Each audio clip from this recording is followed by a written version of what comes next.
Welcome back to Geek Battle Lab. Today, we're running a highly requested simulation that Vought International's PR team would pay billions of dollars to erase from the internet. It is the Homelander versus the Batman. Let's establish the baseline metrics. If we look at raw data, this isn't a fight, it's an execution. Homelander has a kinetic lifting capacity exceeding 75,000 tons, flight speed surpassing Mach 3, and impenetrable skin. Bruce Wayne is a baseline human with zero genetic enhancements. In a random, unprepared street encounter, Homelander lasers Bruce Wayne in half in exactly 0.2 seconds, flies off to get a latte, and we rank it a Tier F survival failure. But Batman's real superpower isn't his bank account, it's his clinical obsessive preparation. He doesn't do random encounters, he dictates the battlefield. Our location today? A decommissioned deep underground Wayne Enterprises bunker, located 300 feet below bedrock. Homelander breaches the ceiling, hitting the concrete force of a kinetic force of a meteor. The dust settles. He smiles. Believing he is the untouchable god of this world, he instantly activates his X-ray vision to locate the rat in his maze. But the scan completely fails. You see, Batman lined the entire facility with 3 inches of high-density lead. Let's look at the subatomic physics here. Lead, atomic number 82, possesses an incredibly dense atomic nucleus. More importantly, its heavy, tightly packed electron clouds act as a perfect physical barricade. When Homelander emits his visual radiation, those dense electrons completely absorb and scatter the high-energy photons through a process known as Compton scattering. His X-ray vision is mathematically and physically useless here. For the first time today, God is officially blind, and he is not happy about it. Deprived of his primary tracking sense, Homelander switches to the infrared spectrum, thermal vision. If he can't see the suit, he will see the 98-degree body heat radiating from the human inside it. He scans the room. Nothing. Absolute zero. Why? Because Wayne's tactical suit is currently acting as a closed-loop endothermic system. A microscopic capillary network lines the inner layer of the suit, pumping a localized liquid nitrogen coolant. Batman's external thermal signature is artificially lowered to match the exact ambient temperature of the cold concrete bunker. To an infrared scan, Batman is visually indistinguishable from a rock. Homelander loses his patience. Relying on brute force, he launches himself forward in a blind speed blitz at Mach 1.5, intending to turn whatever is in the room into red paste. But kinetic energy is a double-edged sword. Just as Homelander's boots touch the floor to accelerate, Batman triggers a chemical release from the ceiling. The floor is instantly coated in a synthetic superlubricity fluoropolymer. We are entering the science of tribology, the study of friction. Let's do the math. Homelander weighs around 230 pounds, moving at over 1,000 miles per hour. By reducing the coefficient of friction on the floor to absolute zero, Homelander has absolutely no physical leverage to stop his own momentum. Superman or not, Newton's first law of motion still applies. An object in motion stays in motion. Homelander violently loses his footing, essentially hydroplaning at supersonic speeds. He crashes headfirst into a Wayne Tech kinetic dampening wall.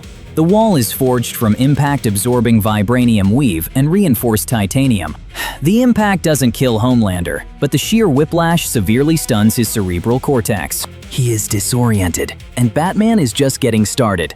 As Homelander struggles to stand, the bunker lights suddenly begin to strobe violently at exactly 15 to 20 Hz. This isn't just to be annoying, this is a targeted neurological attack. Flashing high-intensity lights at this specific frequency induces a condition called akinetopsia, or motion blindness. It violently disrupts the visual cortex's ability to process continuous motion. To Homelander, the world becomes a series of disjointed, sickening freeze frames. His super speed is neutralized because his brain can literally no longer calculate trajectory or balance. Shivering from the cold floor, visually impaired and increasingly enraged, Homelander switches to his hyper-amplified hearing to track Batman's heartbeat. Thump. Thump. And that is exactly the acoustic bait the Dark Knight wanted him to take. Batman hits a remote switch. Dozens of concealed, military-grade piezoelectric speakers blast an agonizing 30,000 Hz ultrasonic frequency directly into the superhero's skull. Normally, that's just a nasty dog whistle, but when your biology artificially amplifies hearing by a factor of 10,000 to hear cries for help across a city, it becomes an absolute skull-crushing nightmare. The extreme acoustic pressure physically overloads Homelander's highly sensitive eardrums. The acoustic cavitation forces the fluid in his inner ear labyrinth to literally boil from the vibrational friction, destroying his spatial equilibrium. And then, a painful biological micro-rupture occurs. A single drop of blood falls from his ear. Think about the psychology of that moment. Homelander has never stubbed a toe, let alone felt genuine, piercing, disorienting physical pain. In a desperate attempt to stop the noise, Homelander brings his hands together to create a thunderclap, a massive concussive shockwave meant to shatter the speakers. He claps his hands with the force of a bomb. But nothing happens. Silence. How? Active noise cancellation on a militarized scale. The Bat computer analyzes the exact amplitude and wavelength of Homelander's sonic attack in milliseconds, and the bunker's speakers instantly broadcast an inverted anti-phase sound wave. It's a principle called destructive interference. The two massive sound waves meet in the air and mathematically cancel each other out to absolute zero. Homelander just clapped his hands, and physics swallowed the sound completely. And how does a narcissist react to pain and humiliation? He throws a massive tantrum. Homelander's amygdala completely hijacks his brain. Blind with rage, he unleashes a massive, uncontrolled blast of heat vision. 5,000 degrees Celsius, melting structural steel pillars like warm butter. The laser cuts through the shadows and strikes Batman squarely in the chest. Direct hit. Is this the end of Bruce Wayne? Not quite. Wayne's tactical suit is woven with an advanced aerospace ablative metamaterial. In advanced thermodynamics, an ablative shield isn't designed to stop heat. It's designed to vaporize. When the laser hits, the top layer of Batman's armor intentionally burns away. This process utilizes the enthalpy of vaporization. The armor turns into a dense gas, and as it rapidly expands, it safely carries the lethal thermal energy outward, away from Batman's body. Batman deliberately sacrifices pieces of his own $1 million suit to buy himself exactly 3.5 seconds of absolute thermal immunity. He just stands in the fire, looking at Homelander, completely unfazed. Homelander stops firing, panting heavily from the immense caloric drain of his heat vision. And that heavy breathing is his fatal mistake. Batman knows you can't punch Compound 5, but biology is a universal constant. Even artificial gods have a respiratory system. They have to breathe. Batman drops a specialized payload, a dense cloud of sulfur hexafluoride gas mixed with a weaponized, highly concentrated dose of Jonathan Crane's fear toxin. Let's look at the chemistry. Sulfur hexafluoride is an inorganic gas that is roughly 6 times heavier than normal atmospheric air. It violently sinks to the floor, instantly displacing the oxygen in the room. But it does something else. When inhaled, sulfur hexafluoride slows down the speed of sound passing through the vocal cord. Homelander tries to yell, but instead of his booming, godlike voice, what comes out is a deep, slow, ridiculous demonic croak. For a man obsessed with his perfect public image, hearing his own voice distorted into a monstrous sound is a massive psychological trigger. He starts to panic. As he gasps for air, he pulls the dense chemical vapor deep into his alveolar sacs. Because his metabolism is hyper-accelerated to support his powers, his bloodstream pumps the toxin across the blood-brain barrier in milliseconds. Welcome to force therapy. Physically, Homelander is a titan of flesh and bone. Psychologically, he is a deeply insecure, attention-starved narcissist with the ego of a fragile glass sculpture. The fear toxin aggressively attacks his limbic system. Homelander doesn't fear monsters, or kryptonite, or weapons.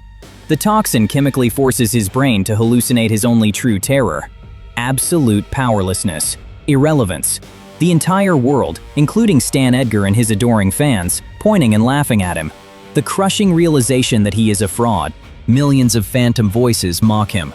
His adrenal glands dump massive amounts of cortisol into his blood. His heart rate violently spikes to 220 beats per minute. But here is the biological catch. When a heart beats that fast, it doesn't pump blood, it just quivers. It's called ventricular fibrillation. The invincible god drops to his knees, clutching his skull, screaming at nothing, his chest tightening in a panic-induced heart attack. Batman hasn't thrown a single physical punch, and his opponent is completely suffocating in his own mind. In a desperate, terrifying panic, Homelander's flight-or-fight response completely takes over. Desperate for the open sky and fresh air, he attempts to launch himself straight upward through the only open escape shaft, accelerating instantly to Mach 3. Checkmate. As Homelander rockets upward, Batman triggers a massive payload release from the ceiling above the shaft. Thousands of gallons of a specialized, translucent gel instantly flood the exit tunnel. This is a synthetic shear thickening fluid, heavily engineered by Wayne Tech. You probably know it from high school science as a non-newtonian fluid. Let's break down the mechanics. In normal fluids like water, viscosity remains constant regardless of stress. But in a non-Newtonian fluid made of suspended silica nanoparticles, the viscosity increases exponentially when physical kinetic stress is applied. Homelander hits the liquid at Mach 3. Because he strikes it with such devastating kinetic force, the silica nanoparticles instantly jam and lock together into a rigid lattice structure. To Homelander's body, hitting that fluid at that extreme velocity is the physical equivalent of crashing headfirst into a solid block of titanium. He becomes perfectly encased in the gel. And here is the brilliant, beautiful cruelty of physics. The harder he struggles, the more violently he thrashes his invincible limbs, the harder and denser the fluid becomes. He is literally trapped inside an inescapable prison, forged entirely by his own infinite kinetic strength. Immobilized inside the hardened gel, Homelander is now facing acute hypoxia. Because Compound V gives him super strength, his cells require massive amounts of oxygen to function. Trapped and panicking, his hypermetabolism burns through his remaining oxygen reserves in seconds. His invincible body is forced into an involuntary biological shutdown just to preserve his core brain function. The god goes limp. He falls completely unconscious. The dust settles. The strobe lights power down. Batman slowly steps out of the shadows. His breathing is perfectly calm. He looks up at the defeated Titan, suspended in the tank of fluid. Ultimately, we rank this encounter as a Tier S, flawless victory for the Dark Knight. This Geek Battle Lab simulation proves a terrifying, undeniable point. Biological invulnerability is entirely useless if your nervous system, your respiratory system, and your psychological profile remain fundamentally human. That man didn't fight a god. He mathematically dismantled a narcissist using cryogenics, tribology, acoustics, thermodynamics, and fluid dynamics. Intelligence and prep time will always beat raw, unearned power. But that's just our simulation. The Geek Battle Lab mainframe is hungry for more data. We want to hear from you. Who do you want to see step into the simulation next? Do you want to see the Doomslayer rip through a xenomorph hive? Maybe Iron Man taking on a space marine? Or Kratos versus the Hulk? Drop your craziest, most impossible matchups in the comments below. We read all of them. Hit that subscribe button, leave a like, and I'll see you in the next simulation. Stay tactical.